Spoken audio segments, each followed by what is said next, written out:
En el marco del séptimo Simposio Internacional Euroamericano en Administración de Justicia y octavo Congreso Internacional FIA Operemos México y América Latina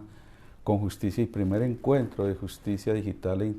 Inteligencia Artificial del Silicon Valley University CEO en Estados Unidos, me permito presentar mi tema Derecho Procesal en la Administración de Justicia, con el subtema Paradigmas del Derecho Procesal y la Administración de Justicia. Soy Alejandro Bañol Betancourt desde la ciudad de Medellín. La Administración de Justicia en Colombia a partir de 1991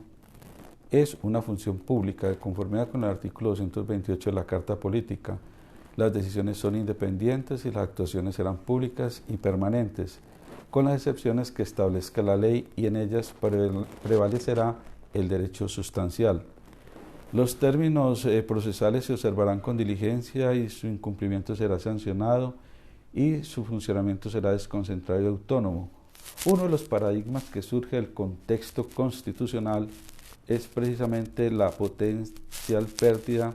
del desarrollo del conflicto intersubjetivo de interés entre los colombianos, denominado como el nuevo derecho, que da prevalencia a las actuaciones del juez como director del proceso. Otro paradigma que surge en el ámbito del derecho procesal y la administración de justicia nuestra es el relacionado con el decisionismo judicial y el derecho dúctil como base del denominado uso alternativo del derecho administrativo, en palabras del maestro Javier Tamayo Jaramillo. En relación con el paradigma de la prevalencia del derecho sustancial sobre el derecho procesal, la Corte Constitucional indicó sobre la prevalencia de este derecho sustancial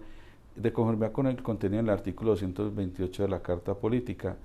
Tiene un sentido, y ese sentido no consiste en eliminar los procesos, sino en impedir el exagerado culto a las ritualidades que se dan, que desconocen el contenido esencial y teológico de las instituciones jurídicas. Considera el órgano de cierre constitucional colombiano que cuando el artículo 228 de la Carta Política estableció las actuaciones de la administración, el tema de la justicia, que prevalecerá el derecho sustancial sobre el procesal, está reconociendo por fin la actividad jurisdiccional en el proceso, la realización de los derechos consagrados en abstracto por el derecho objetivo y por consiguiente la solución de los conflictos de intereses. Es evidente que en relación con la realización de los derechos y la solución de los conflictos, el derecho procesal es específicamente dentro del proceso un medio para resolver ese conflicto intersubjetivo de intereses. Por eso las normas procesales, aunque son de orden público y obligatorio cumplimiento, son el medio para hacer efectivos los derechos sustanciales y solucionar el conflicto entre los particulares o de estos con el Estado. Lo anterior, pues, sin desconocer la importancia que las formas propias de cada juicio imponen, pues su aplicación fue reconocida por el artículo 29 de la Constitución Política Colombiana en sentencia de 1995. Así, partiendo de este aspecto, la prevalencia del derecho sustancial se presenta como un exceso ritual manifiesto cuando hay una renuncia consciente de la verdad jurídica objetiva evidente de los hechos, por extremo rigor en la aplicación de las normas procesales, el cual puede llevar al quebrantamiento de los derechos fundamentales de los ciudadanos, como el debido proceso y dentro de él el derecho a la defensa, al igual que el derecho al acceso a la administración de justicia. La influencia de Rudolf Smith y Carl Schmitt en su teoría de la constitución material por oposición a la constitución formal se abrió en nuestro sentir paso en el ordenamiento político desde 1991, cuando fue aprobada la Carta Constitucional por la Asamblea Nacional Constituyente el 4 de julio, emulando el Día de la Independencia Norteamericana. Las constituciones colombianas, en medio de las cuales crecimos antes de 1991, tenían una parte material y otra orgánica en los denominados estados de derecho. De la parte material hacían, digamos, forma los valores, principios y derechos, pero atención, que desde el plano de la filosofía del derecho y del derecho constitucional se considera que la constitución material es el conjunto de valores que orienta el comportamiento social efectivo de una sociedad homogénea según sus convicciones morales, éticas, históricas, La Constitución entonces entendida como ese conjunto de valores se contrapone a la constitución jurídica o normativa propia del Estado de Derecho.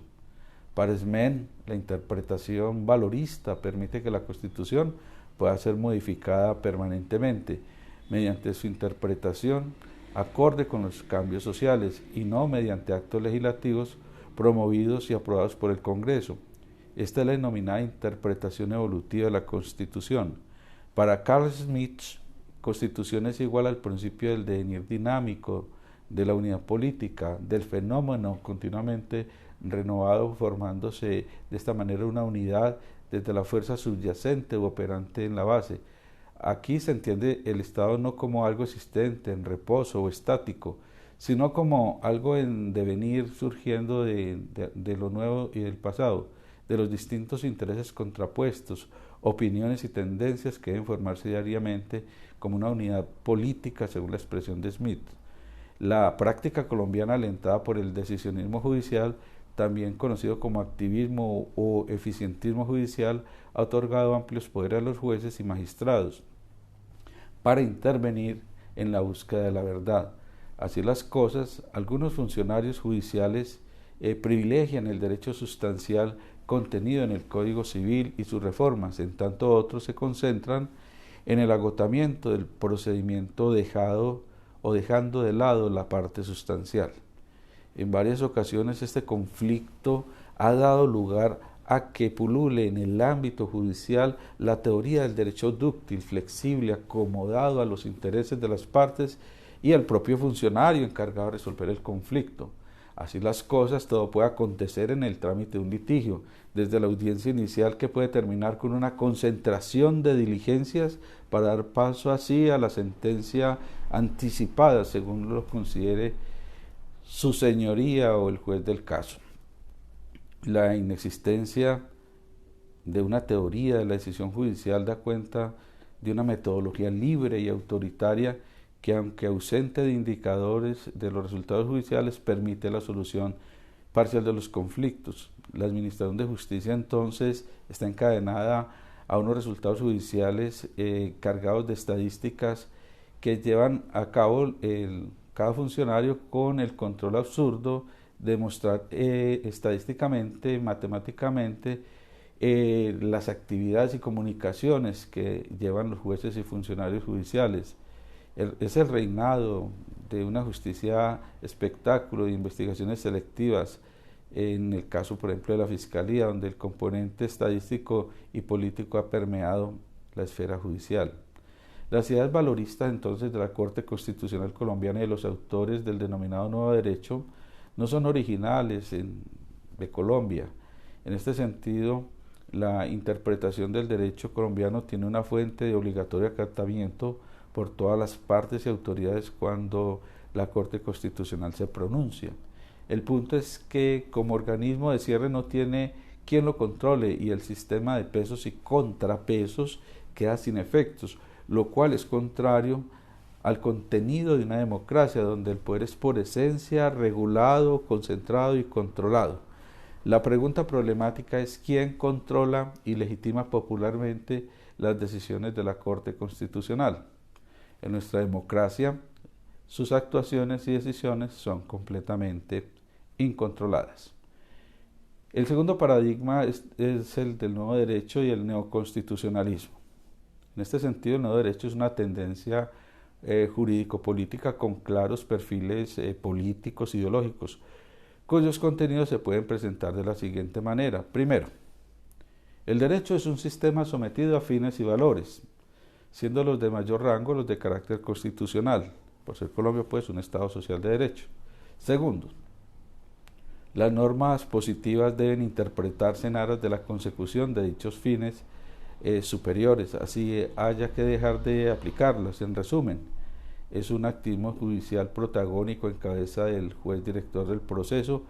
en la resolución de conflictos, abiertamente con una metodología antinormativa, pero sí ética valorista, y hay tres modos entonces de conservar un Estado que antes de ser adquirido estaba acostumbrado a regirse por sus propias leyes y a vivir en libertad. Primero destruirlo, después radicarse en él y por último dejar de regir por sus leyes y obligarlo a pagar un tributo y establecer un gobierno compuesto por un corto número de personas para que se encargue de velar por la conquista, como lo diría Maquiavelo en su obra El Príncipe. Colombia no ha superado gran parte de las instituciones jurídico españolas en distintos ámbitos, como es el caso del derecho civil, en el caso del dominio, del justo título, del usucapión, la posesión, el arraigo provincial y territorial de los resguardos indígenas, grupos raizales y afrodescendientes. La mezcla colonial sigue vigente a más de 200 años de independencia.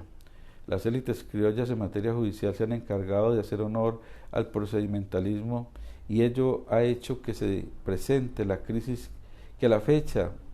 subsiste y ha dado paso al otro extremo, que es tener decisiones prontas pero con cumplimiento diferido en el espacio y en el tiempo.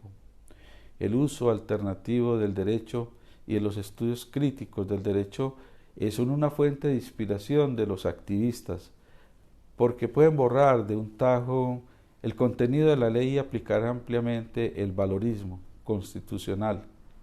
Esto quiere decir que, en virtud del principio del control de constitucionalidad difuso que tiene Colombia, cualquier juez puede inaplicar una ley, se argumenta y determina que va contra la Constitución, pues al ser esta norma de normas, prevalece sobre cualquier otra norma de rango inferior. El neoconstitucionalismo conecta el derecho con la moral y los valores. Esto impone entonces metodológicamente un nuevo abordaje en el tema constitucional, es decir, se requiere de un nuevo modelo constitucional que incorpore el elemento moral en todas sus instituciones para interpretar de manera lógico-racional las normas constitucionales de acuerdo a la sociedad. Ese extremo pues del neoconstitucionalismo en Colombia es un desborde de los límites entre el Poder Judicial frente al Legislativo y el Ejecutivo. Esto es que el poder de la Corte Constitucional permite que se profieran autos y decisiones a los otros poderes del Estado, sentencias exhortativas, de unificación, interpretativas estimatorias, de inconstitucionalidad diferida, de constitucionalidad temporal, declarativas, interpretativas, retroactivas o STUNC, confirmatorias frente a la efectivación de derechos. A partir de la primacía de la jurisprudencia constitucional de los valores sobre la ley, se da paso a la denominada jurisprudencia de valores. Así pues, amigos, la jurisprudencia de valores se mueve entre la duda y la indefinición a la hora de establecer dónde se encuentran, dónde concluyen, cómo son, cuál es el contenido, cómo se conectan con una mínima certeza de esos valores que formarían la nueva estructura del esqueleto moral del sistema jurídico y que deben dirigir la labor judicial. A tal inconcreción se añaden algunas dificultades, más especialmente las que se derivan de lo que podemos denominar el armonismo axiológico que se presupone, como señala Amado García. Refiriéndonos a este último aspecto, llamamos armonicistas a aquellas concepciones axiológicas o moralizantes del derecho que no solo atacan las normas jurídicas y el sistema jurídico, sino que subyacen en todos los valores morales.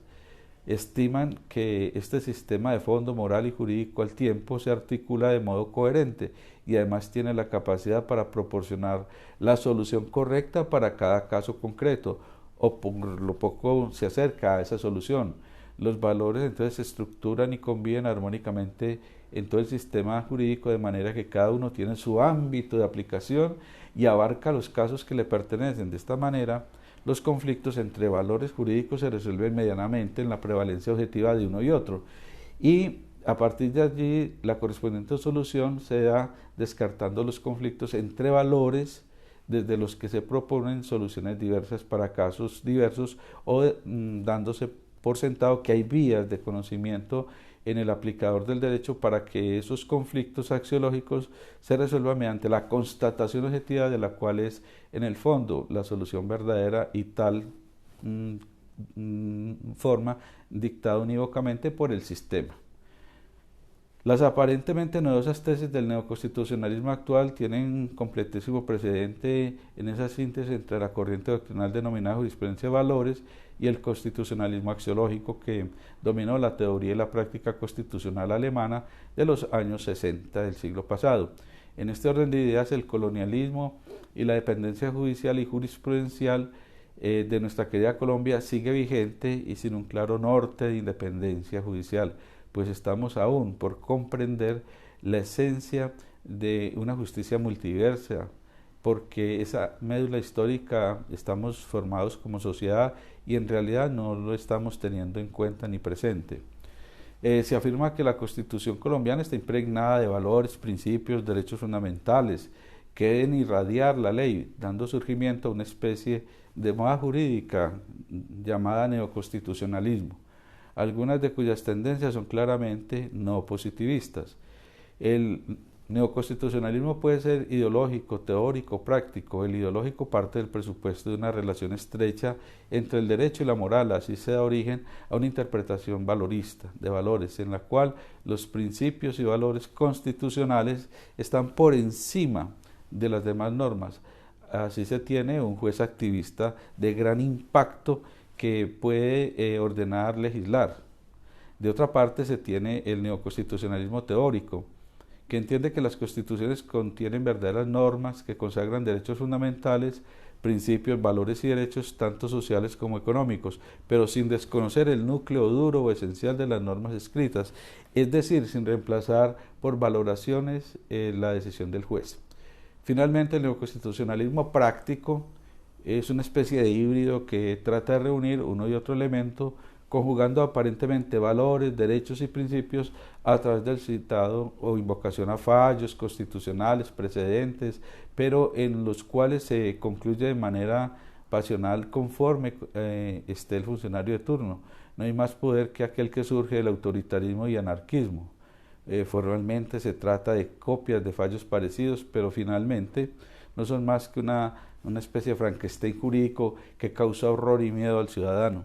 En nombre de ese anarquismo interpretativo desconocemos la consulta popular en materia ambiental para evitar la pérdida de agua por la acción depredadora de las compañías mineras. En nombre de ese activismo judicial y neoconstitucionalismo se permite la existencia de un estado de cosas inconstitucionales. En medio de ese neoconstitucionalismo práctico se deja sin responsabilidad patrimonial a las empresas promotoras de salud para que sean compelidas a prestar un servicio a un cliente, pero hay total silencio frente al cumplimiento de las órdenes impartidas y reparación integral a las víctimas del mal servicio.